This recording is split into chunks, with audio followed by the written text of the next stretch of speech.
Hey everyone, welcome back to part 2 of our Deus Ex True Pacifist challenge run. We're gonna pick up right where we left off with our attempted escape from UNATCO, with Anna opening the locked door for us. We've now officially bypassed the normal requirements to get this door open, but there's still more to do here. As I approach the door, Anna suddenly runs back through and I quickly escape back downstairs to consider my next move. Remember, I haven't yet initiated the dialogue with her at this point, so if our goal is to complete the objectives while keeping her alive, I've got to handle this in the right order. First, I head back up to confront Anna to ensure we don't use the kill phrase on her by accident. I then flee back to Jacobson's office downstairs, which has now become our de facto home base. I wait until she gives up looking for me, then peek out to find her staring at a wall. Okay. Well, I guess I'll just sneak away behind her. Conveniently for us, the nearby UNATCO soldier is doing his best Anna impression and is also staring at a wall. Don't worry guys, I'll just see myself out. I head to Manderley's office to interrupt his conversation with Walter Simons. I again hide behind the desk so that he doesn't immediately attack, allowing me to access his computer to obtain the second half of the kill phrase. While we won't be using it, it is still technically one of our objectives. I do think it's kind of funny how he keeps angrily talking to you, even if you're out of sight, but then immediately turns hostile when he does finally spot you for long enough. I run out of his office before he can inflict any damage. Now for our escape. I head through the door and pause to review our objectives. Now, technically, this bypass does not fulfill the mission objectives of eliminating Anna or getting the key from Alex. It doesn't even give us credit for obtaining the kill phrase because we never actually used it. What it does do is prevent anyone from being killed, which is very much in the spirit of this run. Escaping from this point is as easy as distracting the final guard. Now we've completed the mission both ways.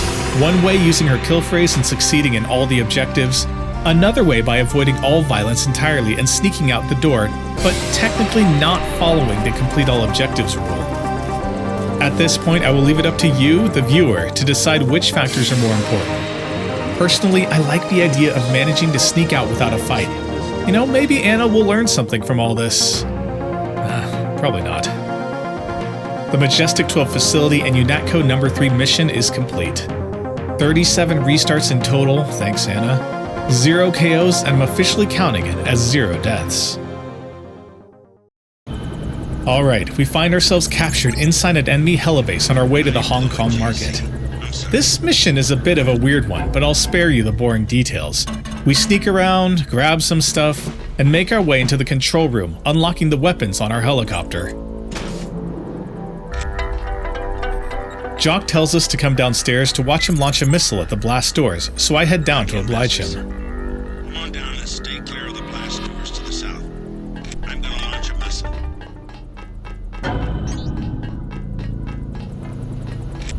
After entering the hangar, he takes off, lines up the shot, and takes out the doors. Great, now I'll just board the chopper.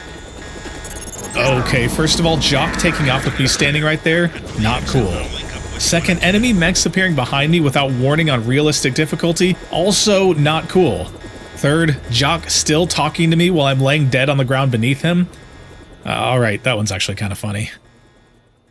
Stay clear of the blast doors to the south. Anyway, now that we know what's coming, I stay far out of the way while Jock takes care of the doors. Fire in the hole. I then wait to get a feel for the mech's patrol pattern.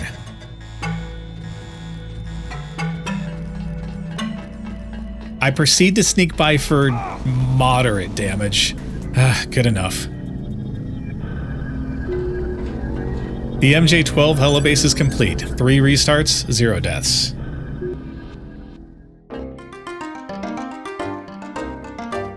Now on to the Hong Kong market with its awesome music. Okay, you need to find Tracer Tong. We're tasked with locating Paul's contact, Tracer Tong. We first head over to the Luminous Path Triad compound where he's reportedly staying, but they won't let us in unless we find the Dragon's Tooth nanosword from Maggie Chow. Okay, there's obviously quite a bit of backstory I'm not going into here, just bear with me guys. Bottom line, get sword, make peace between the warring triads, and then meet with Tracer Tong. I head over to her apartment and first speak to her maid. You must be Mr. Denton. After she agrees to show us around, I of course decide to do some snooping before meeting with Chow. In the corner of the first floor, I can hear the telltale whine of laser sensors, but I can't seem to get to them right now. I then head upstairs to a meeting room and decide to access their security computer. Whoa, that escalated quickly. Jeez. Anyway, upon restart, I lose the maid this time and head back to the corner where I heard the laser sound, finding a secret door switch in the hanging lantern. This leads us to a small MJ12 guard post with a locked door beyond. Several multi-tools later, the keypad is bypassed and we discover the location of the sword. After finally getting contacted by Tracer Tong, I grab the sword and head out without ever speaking to our host.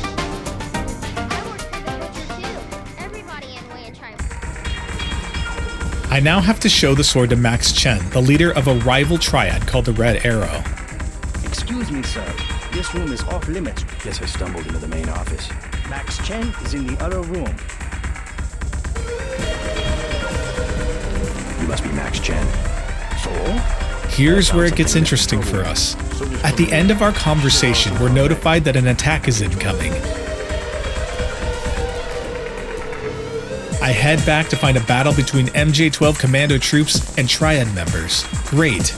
Remember the rule about preventing anyone from dying? Well, this should be interesting given that they immediately start shooting each other while I'm busy in the other room. Somehow I need to break this up or we're gonna have our first deaths in the run. I reload and try setting up some preemptive EMP and gas grenades. When the enemies attack, all of the grenades explode and incapacitate only the friendly Triad members. My bad, guys. I try several more times, running up with my baton, trying to intercept the troops before they're killed. Remember, we're trying to save the enemies' lives as well as all of the innocent bystanders scattered throughout the club. I managed to knock one of them out, but after that it doesn't go well. Man, I die fast to their dual machine guns. So I try again with tranquilizer darts, only to find out that the enemy is immune to those. Great, back to the baton. I try again, and again. You get the idea. This isn't working at all. Finally, after numerous attempts, I decide to just stay out of the way and see how the battle plays out first. I bravely hide behind Max Chen's desk to observe the battle from afar. After the distant noise of shotguns and broken glass dies down, I head out to discover that the friendly Triad members take down the first 3 troopers with just a single friendly casualty. I head upstairs where I'm accosted by another commando. I try jumping over the bar to get into melee range, but only manage to catch a rocket in the process.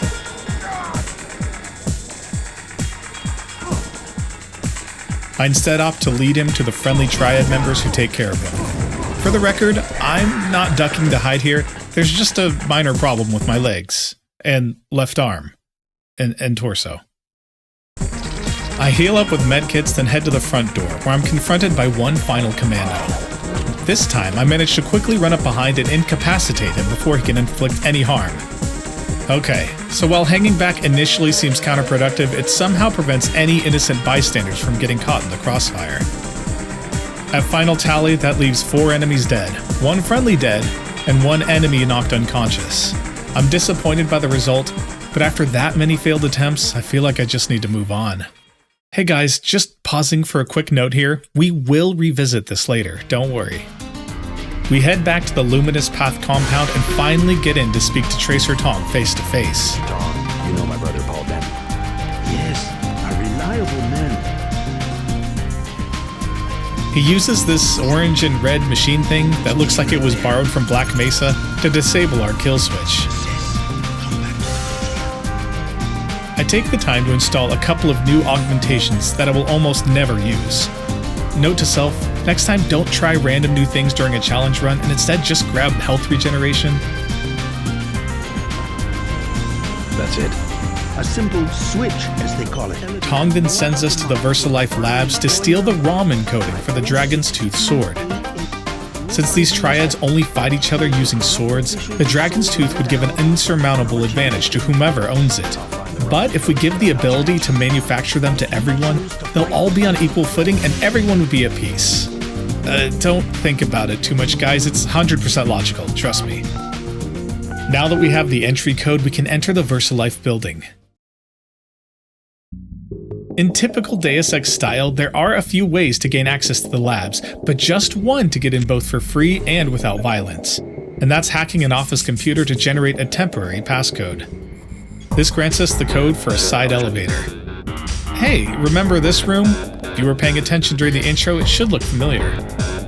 This is actually a pretty extensive area, but if you don't misbehave too much, you won't trigger any enemy attention, so I'm skipping ahead a bit here. You can actually complete the objective almost immediately, but you'll miss out on some important stuff if you do. So, I head down to the main floor. Here we get to witness a brief conversation between billionaire Bob Page, the man talking to Walter Simons in the intro, and Maggie Chow, the one who we stole the sword from. The problem, you understand, is primarily a security concern. Never mind that talk from UNATCO. The security here is adequate and we have a long-term program guaranteed to make him irrelevant. Well, I guess it's a good thing they don't notice me, standing on the other side of this glass. The real score here, though, is found when we make our way down to where several augmentation canisters are locked in an irradiated chamber. Surprisingly, the man in black Met Guard doesn't seem to mind when we hack the computer to break into it and score the upgrades. I don't want to be disturbed. I step over to the medical bot conveniently located 5 feet away to install a cloaking augmentation and an enhanced vision augmentation. You can imagine how valuable cloaking will be for this run, but it uses a huge amount of bioenergy. After that, we locate the correct computer and grab the sword ramen coating. Now, as we descend the elevator, an alarm goes off and all the guards turn hostile to us. I quickly shut the alarm off. Did you know you could do that if you've already hacked it? And hide in a dark corner. Once the coast is clear, I begin ascending, back towards the giant hand hallway from earlier. Just as I reach the top of the stairs, I catch the attention of a commando, so I have to slip back into hiding. I carefully creep back up and hide behind the pedestal. Now this part was tricky and took several attempts. I have to slip by both the patrolling guards and the Met Guard watching from above. Check it out.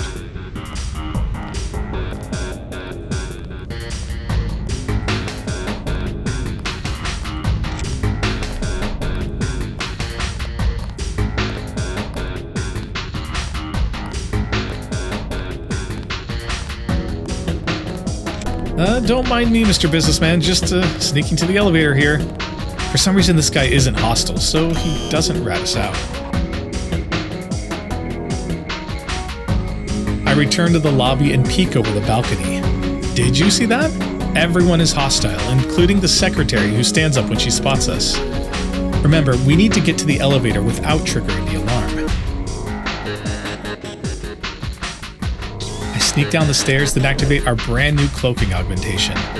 Our energy drains quickly, so I run to the elevator and ride it down, getting clear of the building.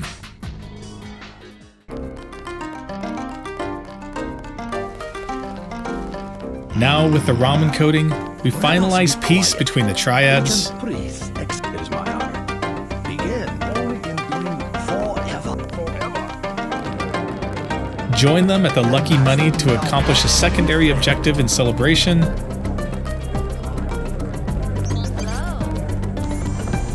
Peace between the triads. and then return to Tracer Talk.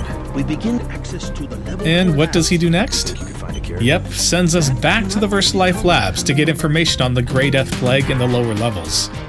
Couldn't we have just done that last time we were there? I use the suggested back entrance, and as I'm heading through some tunnels, I'm contacted again by Daedalus, the AI, who instructs us to destroy the Universal Constructor, one of the only devices in the world capable of creating the plague. I eventually find my way into a large room guarded by some inactive mechs. I decide to see if this new cloaking augmentation lets you pass through laser fences like it does in Deus Ex Human Revolution. Yeah, no, it definitely doesn't. Instead of wasting multi-tools disabling the laser gate, I used my strength augmentation to move some nearby boxes and try to jump over them with the speed augmentation.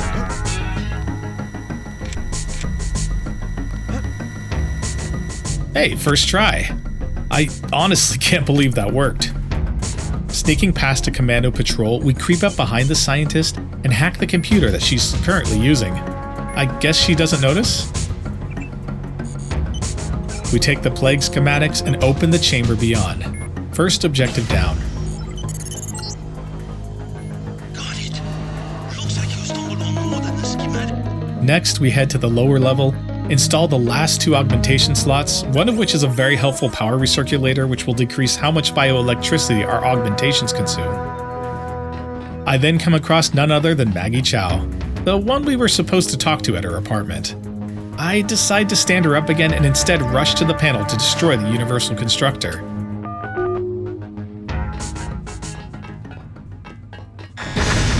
Now that it's overloading, a bunch of spider bots are released and begin attacking us. I try to head up to the ladder to escape, but the doors above are now sealed. Success. Viral production has been terminated. Containment protocols have sealed off the entrance. We'll have to exit through the effluent pipes in the floor of the chamber. Beware of toxic concentrations. Now you tell me that? Now that I'm trapped up here with a crazy lady and a bunch of spider bots below? Perfect. I burn another bio battery, then use my augmentations to run past the spiders and jump to the exit below. Nailed it. On the second try, I'm more proactive and I jump below right after overloading the system.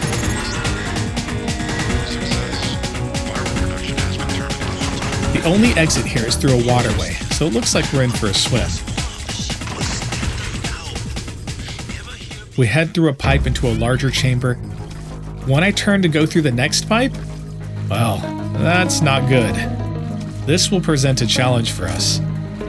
The game gave us some darts to shoot whatever that thing is ahead of us, but we can't use them, of course. I try to use flare darts to get its attention, but it just ignores them.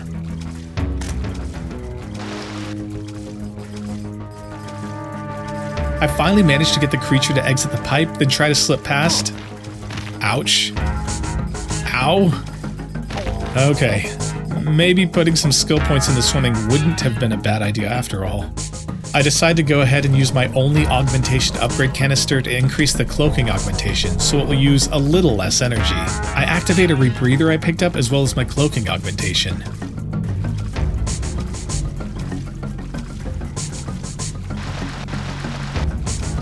Even with the upgrade and my recirculator on, it burns through our bioelectricity really fast, forcing me to use multiple biocells to recharge, but we make it through.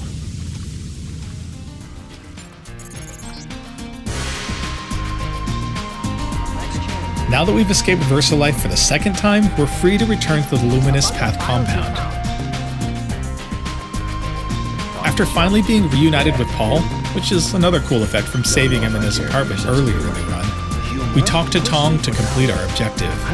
He instructs us to get in contact with a member of the Illuminati in New York named Stanton Dowd. Find out and see if he knows where the ship is going or how we can stop it. And with that, Hong Kong is now complete, but we didn't emerge unscathed. We inflicted 1 knockout, but unfortunately witnessed 5 deaths, 4 enemy and 1 friendly. Bummer.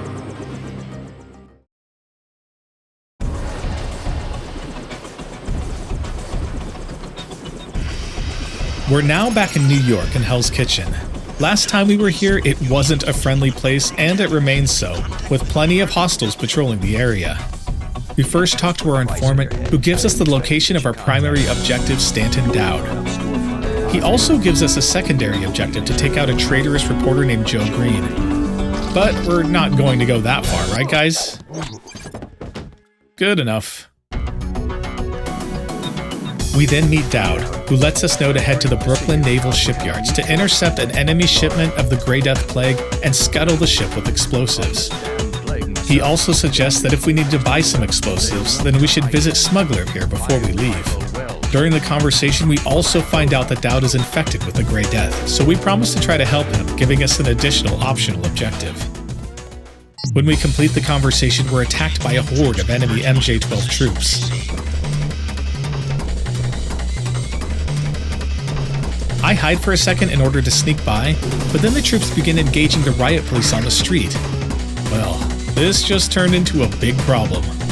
I try to help with my tranquilizer darts, but it's far too little too late. The riot police fall and I take a bunch of damage running away, so I restart. The thing is, in a normal playthrough, you could just sprint to the chopper and get out quickly, but we've committed to completing all objectives and saving everyone.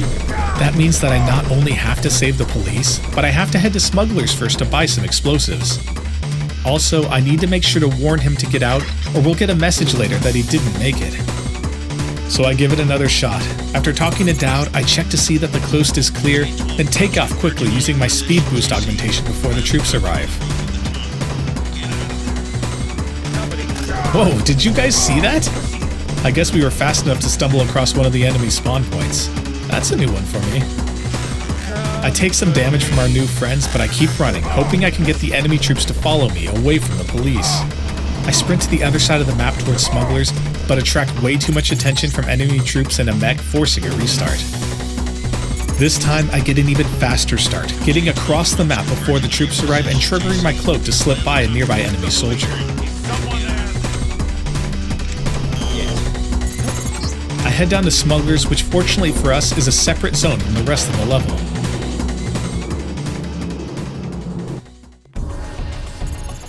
J12 troops. They must have your location. I need your help. What for? I've located. I opt to warn him of the incoming troops, so he will survive. Actually, UNATCO. What kind of a... Now I have to get to the roof to board our helicopter before I or any police are killed. I immediately activate speed and cloaking and weave through the enemies. I'm not spotted a single time on my way to the roof, and there's no gunfire indicating a battle is taking place elsewhere. Looking back on it now, I think loading a new area before the battle may have prevented the fight from taking place, similar to how we prevented the battle in the park in the last video. We clear Hell's Kitchen 3 with just a couple of restarts. Phew.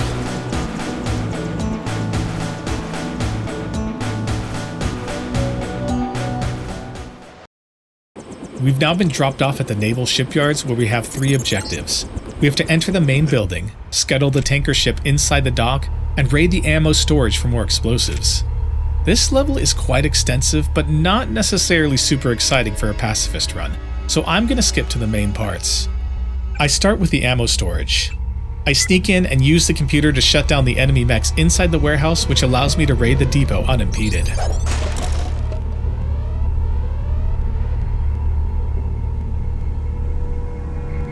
After that, I sneak to the back left of the base and take a crane elevator to the roof. Try taking the elevator to the top of that crane. You might be able to get on the roof and enter the building. This allows us to jump to the roof and enter through a ventilation shaft. These units would have a panel. Don't believe this, JC. There was a raid on Smuggler. Check the police bands, though. They're still looking for Smuggler. Looks like he managed to slip away. It's a relatively pain-free entrance point, or so I thought. As I descend, I'm attacked by annoying spider bots which cause damage and drain my bioelectricity.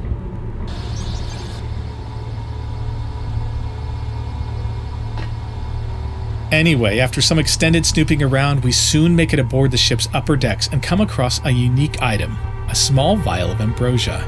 Remember our secondary objective from the last mission? Well, this will come in handy to save Dowd's life. I won't bore you with the process I had to go through to get below decks, as it was a bit tedious.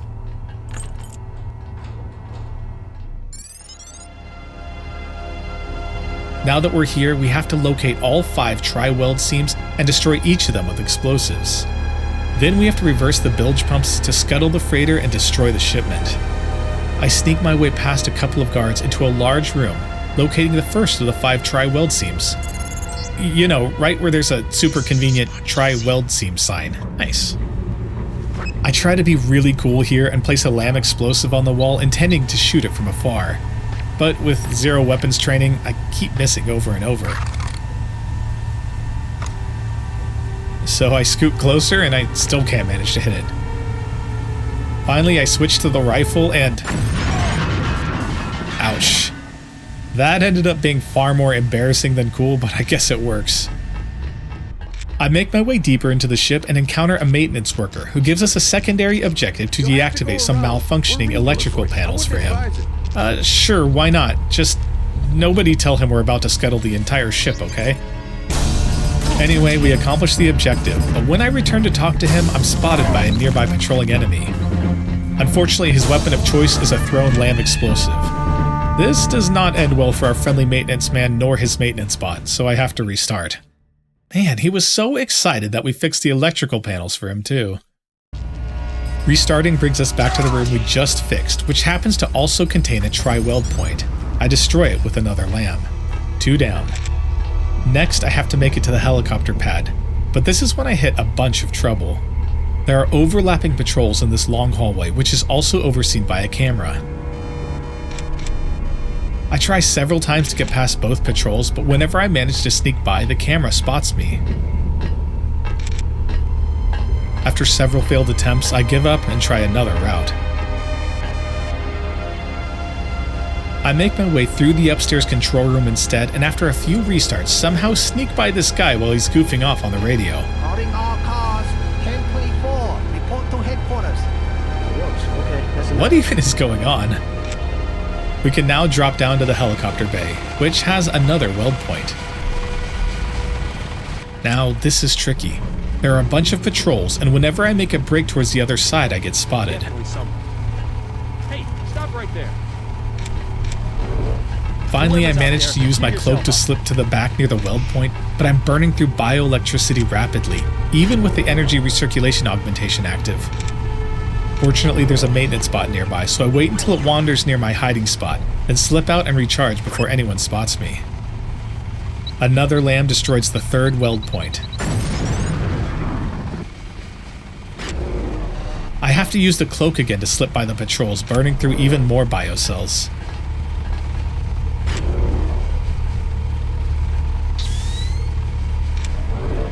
I cloak one last time and hack the door panel, sprinting through the hallway past another camera.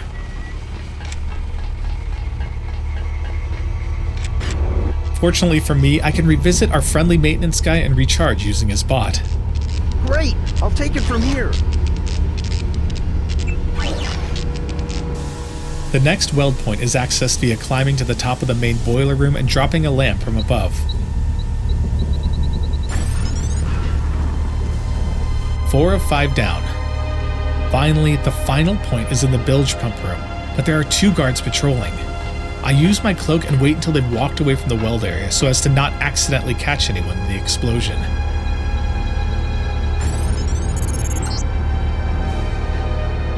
Now all that's left for us is to return to the room and reverse the bilge pumps to sink the ship. That means more cloaking to sneak by to hack the computer. It costs us several biocells, but I just managed to get it hacked and run away before I run out of energy. Good thing I've been hoarding these things during the run. Now it's time to escape as fast as we can. I activate speed and run past all of the surveillance cameras before they can sound the alarm. I make my way back to the upper deck and refill my bioenergy with a couple more biocells. I also activate thermoptic camo as there are way too many patrols to risk running through otherwise. I activate speed and rush up the stairs, and before anyone can stop me, take a flying leap off the wrong side of the ship. Humbled a bit, I climb back up a ladder on the side of the ship, then jump off the correct side, only to have a mid-air explosion send me flying off to the water instead. This is really ruining my cool video moment. No worries, I swim back to the docks, then head out the maintenance exit. This leads to a very strange spinning room guarded by more of those same spider bots as before.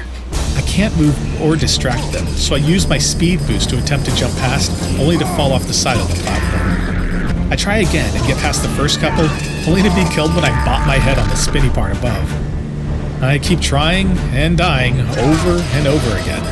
It's amazing how this challenge can make what would normally be routine obstacles ridiculously hard.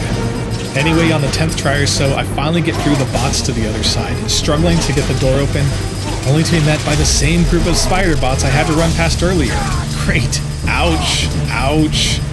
I just managed to ascend the ladder before I take critical damage and escape via the roof to the stealth chopper. Brooklyn Naval Shipyards complete. 36 restarts, 0 knockouts, 0 deaths.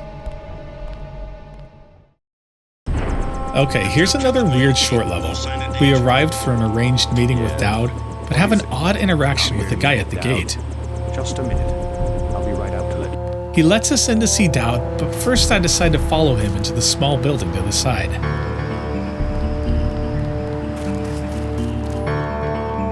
Mr. Dowd awaits. I can hear some computer noises, but the source sounds like it's behind the bookcase. On a whim, I try using the baton and then the dragon-tooth sword to break it, and voila. No idea what this contraption is, but I can't interact with it. There's only one other thing to try. Well, now that I've broken whatever that thing was, I head underground to meet with Dowd. He informs us he knows nothing about the gatekeeper, confirming our suspicions that something was off. I also hand him the ambrosia vial we collected earlier, saving his life. Ambrosia. You found some. I'll give you. He tells us to meet with a Silhouette resistance group in Paris who can put us in contact with the daughter of a former Illuminati member. Once the conversation ends, we're then informed by our pilot that there are a lot of MJ12 troops waiting for us outside. I again take advantage of my cloaking augment to make a run for it to the chopper, but then our pilot Chuck engages us in a conversation, causing me to run out of energy and reappear. I quickly skip through the dialogue and eat some hits before I board the chopper. I can't help but think we broke the intended sequence of this level by destroying the device earlier. Oh well, quick and dirty level that. 0 restarts, knockouts, or deaths.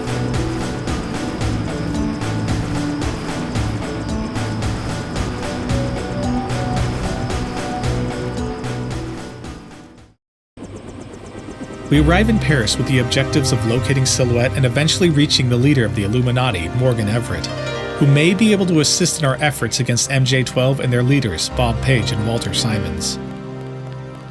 We are dropped off on the roof of an abandoned building and begin to make our descent to the ground level.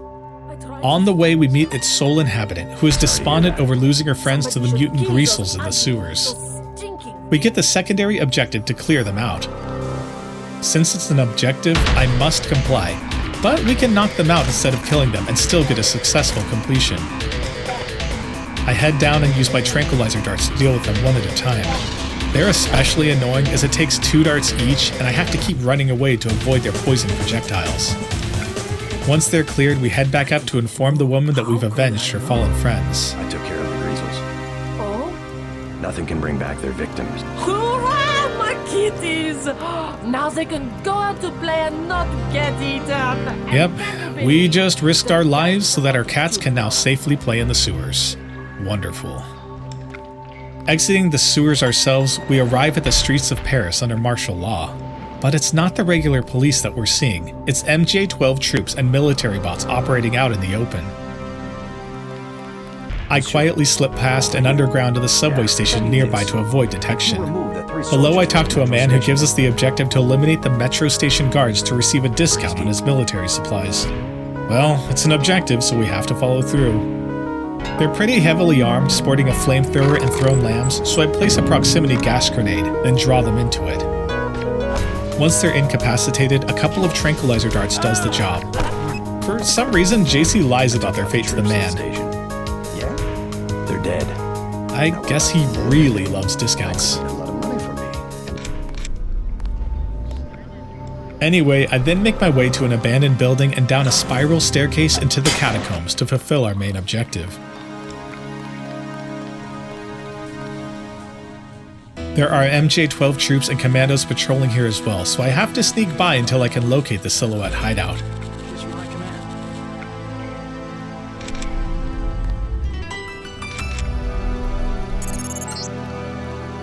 You're close to the bunker where Silhouette has barricaded themselves. The area looks Finally, I find the block that activates the secret entrance. The wall slides open and... oh, that's not good. on my map. I restart and this time slip in as soon as the door opens, closing it behind me. It seems to work at first, but for some reason the guards decide to rush out and attack anyway. Despite my best efforts to block them and close the door, they get past. Ouch. Great job, guys. After a few restarts, it's clear that we have to invoke our prevent anyone from dying rule, so I decide to take on the commando myself. I activate some augmentations and go after him with the baton. What follows is one of the dumbest fights I've ever had in this game.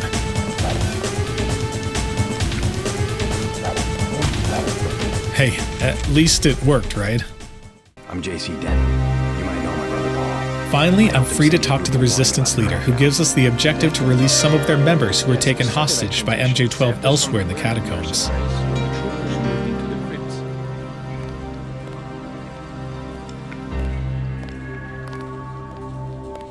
I make my way through the passages, slipping by the patrolling guards.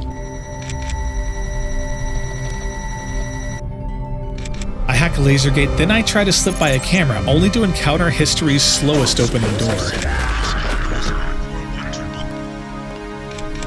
On the next try, I manage to get past and use a small waterway to get into the back of the enemy area.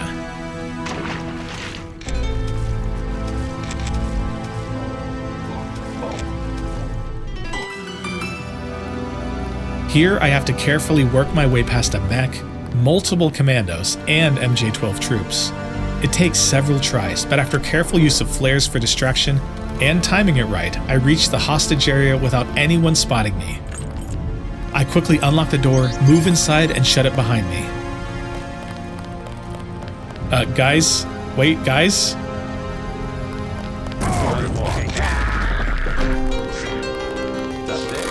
Anyone else hungry?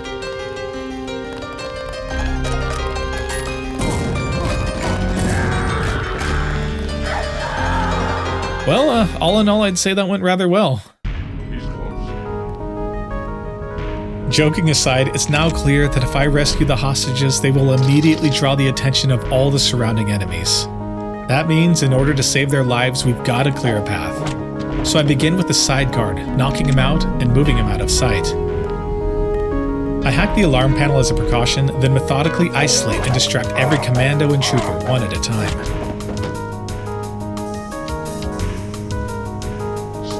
I take advantage of the fact that a guard may opt to run for the alarm panel instead of fighting me and employ the baton on each one. The commandos are especially difficult to bring down as they can take many strikes. It frequently goes wrong, but with enough determination and a little luck, I finally manage to get every single one of the guards. Now that the coast is clear, I release the hostages, who run safely back to the Silhouette hideout. I return to the leader, who gives me the location of Chateau DuClaire, a relative of a former Illuminati member.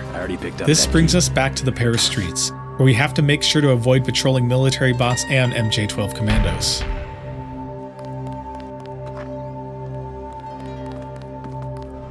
As I'm exploring, I happen upon a couple of guys sitting at a cafe. Renal here tells me to get into a local bakery and pilfer some, illicit goods for him. What do I get if I help you? Even if we don't immediately agree to it, it's given to us as a secondary objective regardless. Well, unfortunately, that means we must comply.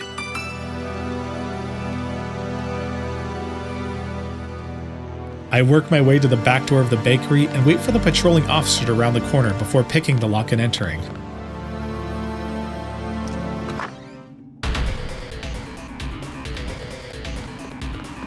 We must find this one. Man, this has to be the world's most unmotivated police officer. Once the coast is clear, I grab the goods and complete the objective. Busted me out of town.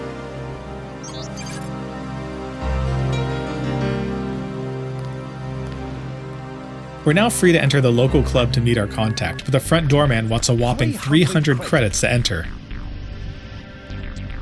Fortunately, this is Deus Ex, so I employ an alternate entry point.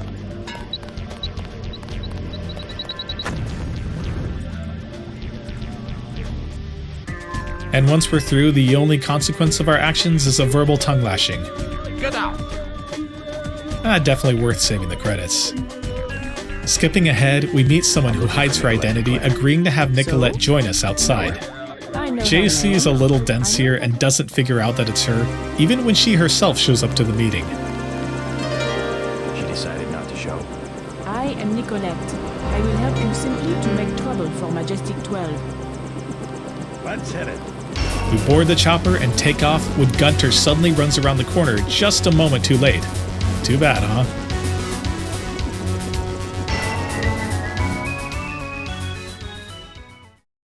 Lead the way. I no longer have a key. We now arrive at the DuClaire Chateau, where we have to find a way to contact the Illuminati leader, Morgan Everett. I'll spare you all the time spent exploring, with Nicolette chiming in with childhood memories. We discover a secret entrance to a bunker in the basement.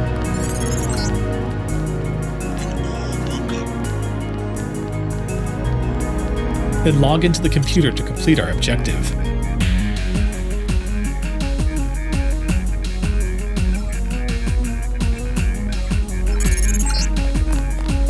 So you found Beth's computer. We are destined to meet perhaps.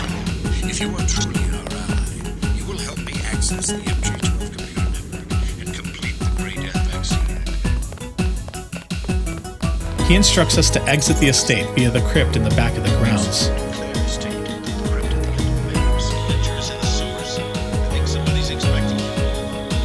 There are a couple of enemy commandos between us and the exit, but a bit of patience pays off and we sneak by unnoticed.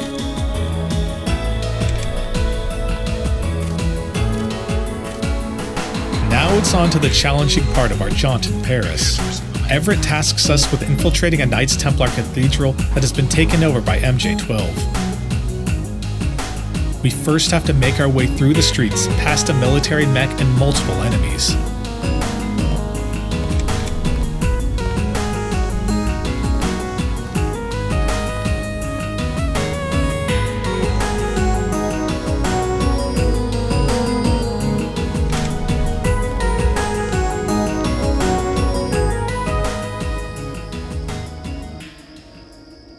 Once through, we enter the cathedral grounds, which is absolutely crawling with enemy patrols and bots. This should be interesting.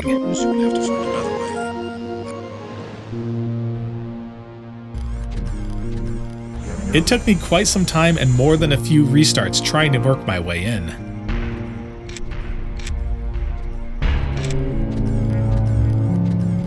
I eventually work my way around the back, then start checking the various doors.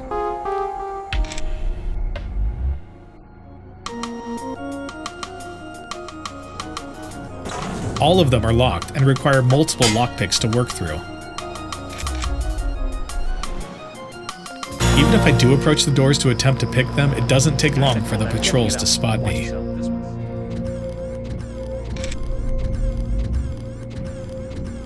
So I keep exploring, eventually finding a lattice on the far side of the rear of the compound. I wait until the two bots are out of sight, then make my way upwards. Perfect.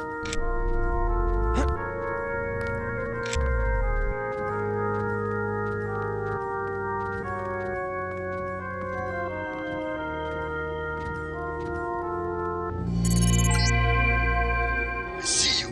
A thief on the roof.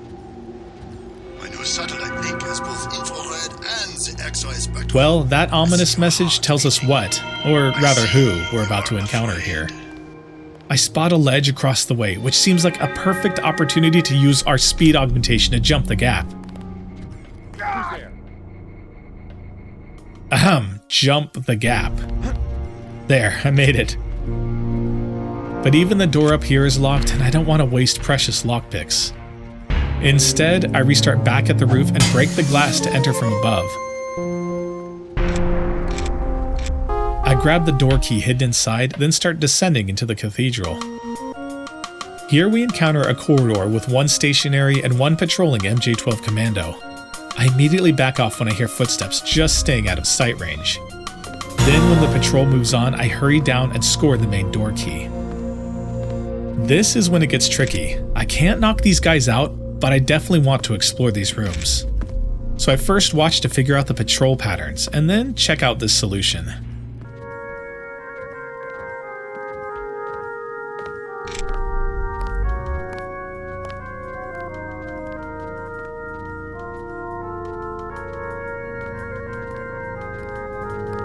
With some careful use of speed while crouching, then using cloak at the right moment, I'm able to evade the enemy.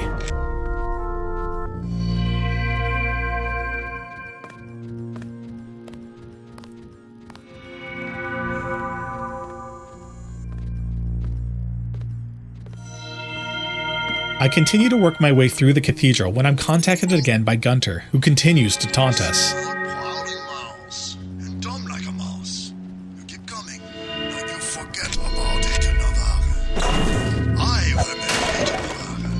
Hey, wait a second, what is he talking about?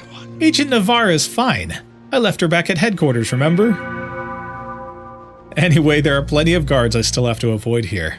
I encounter a sniper guard in the stairwell and decide to use the ledge to sneak by him. What I didn't count on was a buggy geometry causing me to fall into the ledge and get his attention. Quick use of cloak ensures my escape. I head to the roof, but then encounter more sniper patrols. I use a flare to distract the first one, but as I'm heading across, I spot a second sniper who's turning our direction. I barely manage to stay out of sight, then sneak to the other side of the pillar.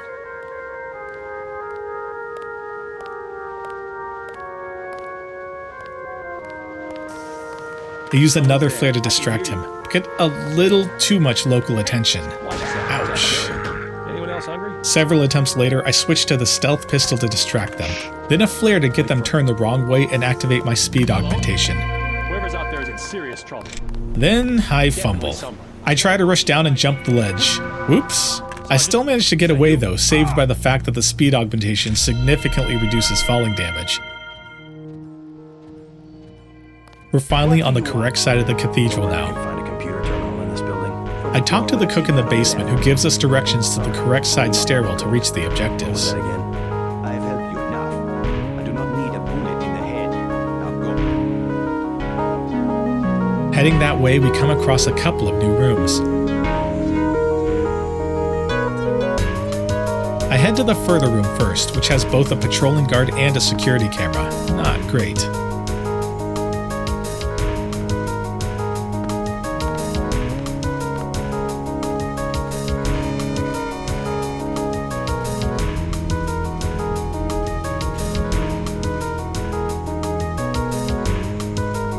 The camera counters my cloaking, and the guard prevents me from hacking the panel in time. Hey, stop right there. After a couple tries, I instead head to the first room, which is blocked by a laser field.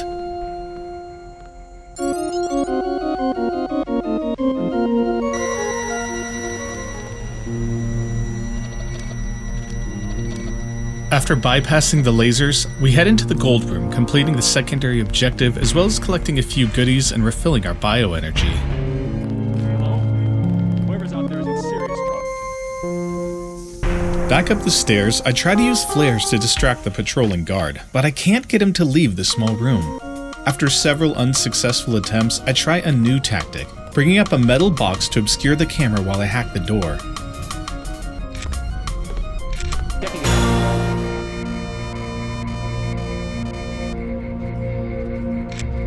But with the high security level, it simply takes too long and I get discovered. I'm gonna need to find the code instead. I explore everywhere, eventually returning to the corridor with the two commandos, where I realize there's just one spot I haven't searched. I use flares to distract them both and move into the final room where one of them was standing. Finally, a data cube on the table reveals the door code.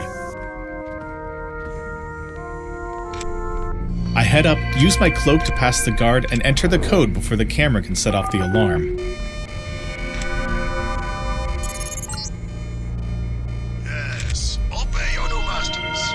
Come to me. That ominous message from Gunter warns us that we are nearing the end of this stage. Time to proceed with caution. I head down the stairs slowly and spot the computer containing the data we need. I know Gunter is here somewhere, but I'm not exactly sure where. I try to jump over the ledge to go straight for the computer when I'm interrupted by our friend. See that you cannot succeed. You can stop. I have been output. Unfortunately, at the end of the conversation, I'd somehow crouched by accident and I get lit up by napalm. I try to escape, but it doesn't take long to do us in. That looked painful. On the next go, I slip to the other side of the room, hoping to avoid Gunter, but as soon as I pop out, he runs up to initiate a conversation. I escape upstairs, then clumsily climb the ladder to avoid him. Fortunately for us, they didn't give Gunter the ability to climb behind us, so he runs to find another route. I head through a secret door above, then attempt to head down again to the bottom window. Oh no, go back, go back! Now sit back and enjoy watching me panic as I speed through the building, alerting everyone of my presence.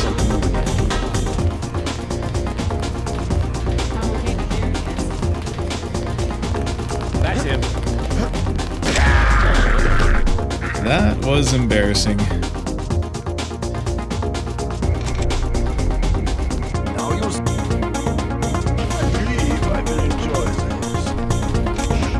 On the next try, I again use the ladder to hide from Gunter, who seems to go off looking for me.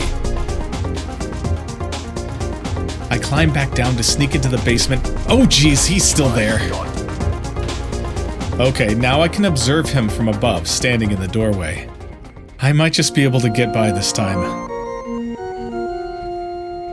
I throw a flare to grab his attention, then activate the speed augmentation and jump to the stairwell.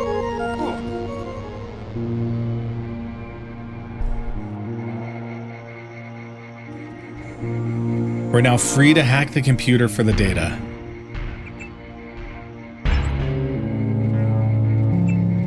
Primary objective completed.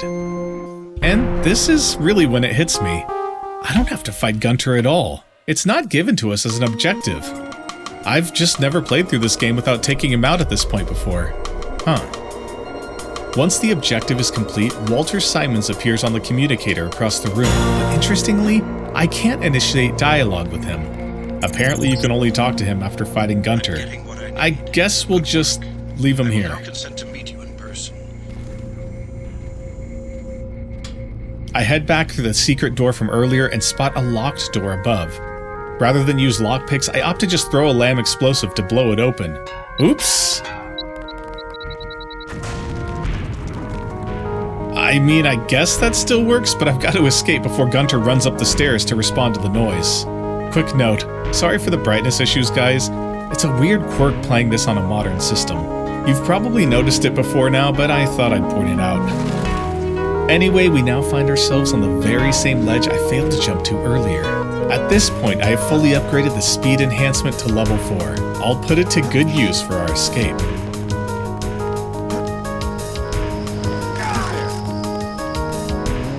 And we're out. I know it didn't seem like it at home, but that was quite a marathon from my perspective. We head to the metro station to get in contact with Everett's associate, who takes us to his apartment. JC Denton, I will take you to Everett. See, no inconvenience whatsoever. Here we have another odd level, which is mainly used to fill out some backstory. I won't get too much into the details, but Everett wants us to partner with him to bring him back to power. There's also an odd side quest here, where if we explore, we find out that Everett has his terminally ill mentor, Lucius, in a cryopod. Initiating dialogue unfortunately gives us some objectives to talk to Everett again, and report back to Lucius that Everett refuses to revive him from the pod. This presents us with a bit of a moral dilemma, where Lucius asks us to shut off his pod. Unfortunately for him, we're on a pacifist run, so we cannot grant his request. Good thing that last part wasn't an actual objective. On the way out, we hit one more significant moment at the helipad. If you're observant, you'll notice a fallen technician to the side, where an identically dressed technician is wandering around seemingly oblivious. Something's definitely off with this guy. So, naturally, we use our baton to settle things. The following dialogue explains the situation. Why did you kill Everett's mechanic? Something about that guy didn't smell right. The fuel system. What isn't? Oh my god, JC, a bomb! And an interesting note, if you don't take out the saboteur, the helicopter will explode later in the game, taking Jock with it. since we're technically saving his life by knocking out the fake mechanic, I think we can justify it in this run. We've finally finished Paris. 44 restarts in total, with 11 KOs to save everyone in the level. 0 deaths.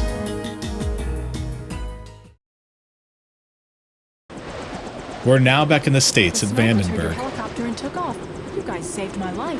We're given a couple of objectives. Destroy the 2 military bots and 2 security bots patrolling the exterior, and restore backup power to the friendly 2 military bots, which can aid us in destroying the enemy bots.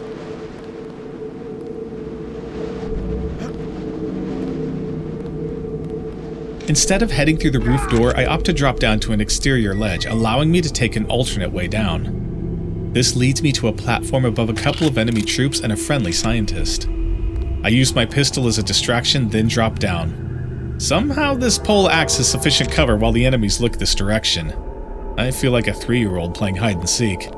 I briefly use my cloak as they spin to look in my direction before they return to their position. Lot of troops up this way? I don't know. I don't even know what to say here, guys. There are so many issues with this interaction. I don't know. Not a bad idea. Anyway, now that we've left the hard of hearing troops behind, I make my way to a nearby elevator.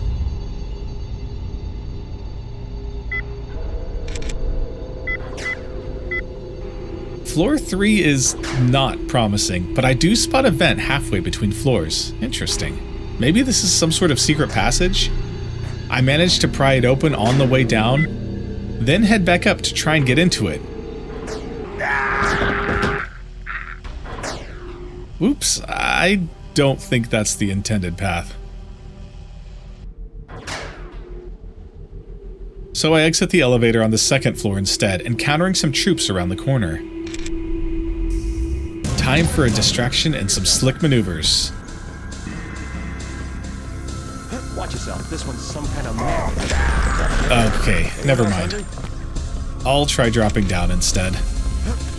After some clumsy evasion techniques, the enemies give up and I locate the first of the 2 panels that will restore power to the friendly bots. That's one switch. Now find the other.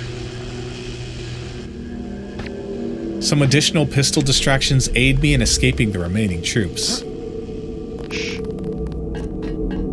Now I make my way back to the roof, looking for the 2nd panel, which is somewhere on the west side of the base exterior. There's a small tower to that side, which presents a promising way down. I hit my speed augmentation and jump. Oops. Let's try that again, starting further back this time. Guys, I didn't even know that was possible in this game. Totally rule-breaking, but hilarious at the same time.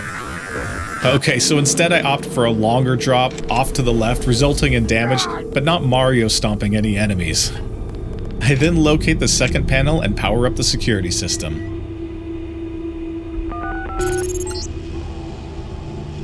Now I just need to open the hangar doors to activate them. I work my way back to the front of the base, evading multiple enemy patrols and military bots.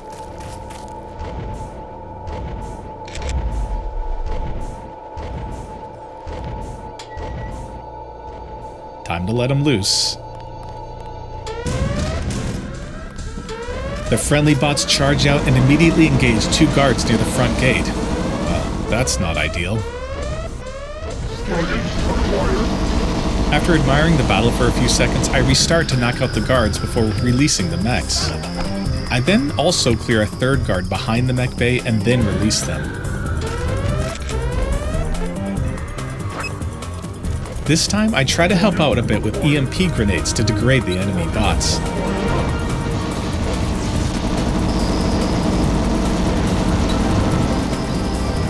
That's when I realize I've bitten off more than I wanted to. An enemy commando has charged out to the fray.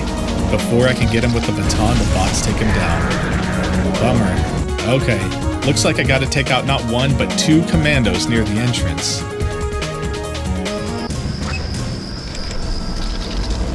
Doing it in the middle of the battle doesn't go so well, so I try instead sneaking behind them. I try various strategies, using various weapons, but I simply can't take two of them head-on with just a baton. So I'm going to have to try and take them on during the fight while they're distracted.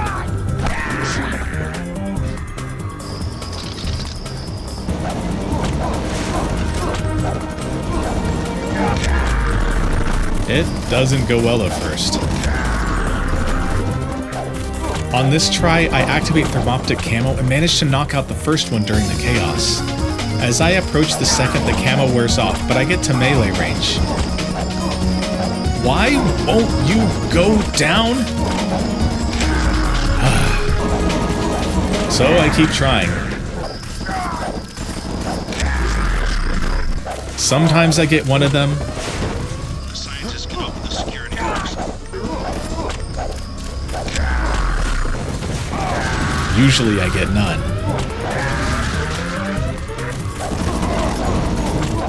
Again, and again, and again, and again. Until finally I knock both of them out before the friendly bots eliminate them. Then I stand back and let the bots finish off the enemy mechs.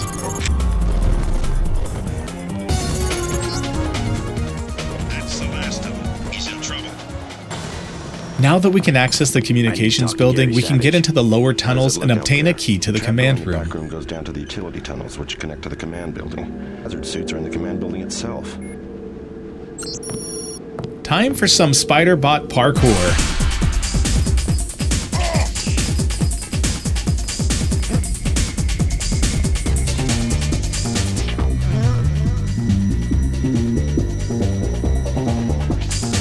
Hey, first try. I make my way through the tunnels, grab the key, then return to the elevator room from earlier. Activating the cloak and speed, I run by the enemies, fortunately making enough noise to distract the command door guard above.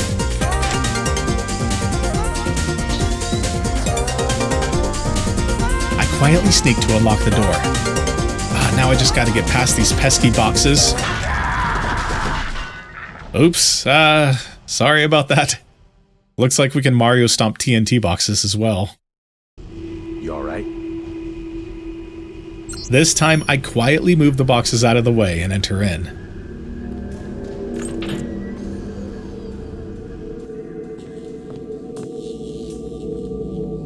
Secrecy. We finally reach Dr. Savage, who instructs us in accessing the mainframe to install the Daedalus AI. Happening as we speak. Well, the main terminal is in the room at the top of the stairs.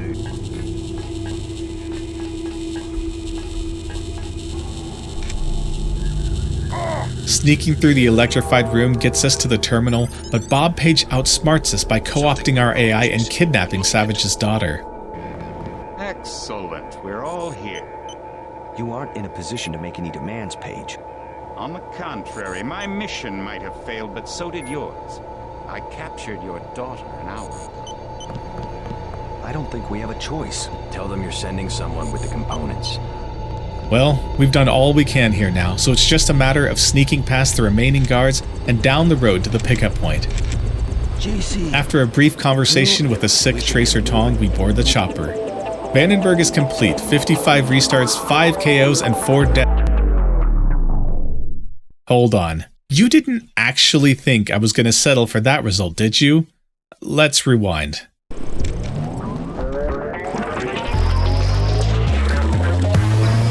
I got to thinking, in the battle with the bots, when we disabled them with EMP grenades, it counted as destroying them for the objective. The main problem being that the friendly bots would just blow them up anyway. So I back things up a bit further before activating the power grid, and then I check my objectives. Technically, it only tells us to activate the backup power. It never says we have to open the bay doors and release the bots. So I test it out by activating the panel and bingo! The objective is completed. That means we can theoretically knock out the bots, leave the guards alone, and still fulfill our objectives. So, I get to work, methodically launching almost all of my EMP grenades at the bots.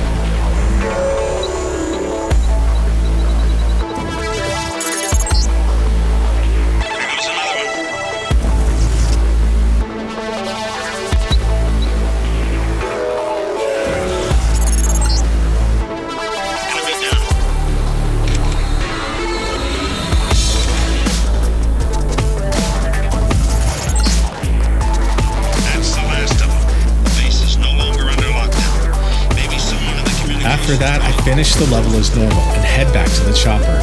JC. Hello. What's wrong? An error. You aren't dead yet, Tom. Savage will take care of you.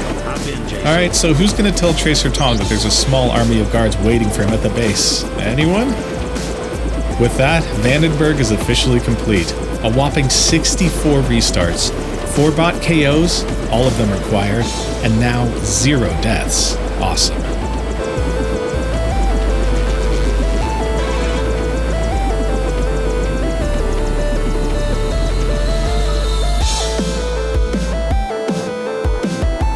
And that concludes part 2 of this series. If you've enjoyed what you've been watching, please consider liking this video and subscribing to this channel. And as always, take care.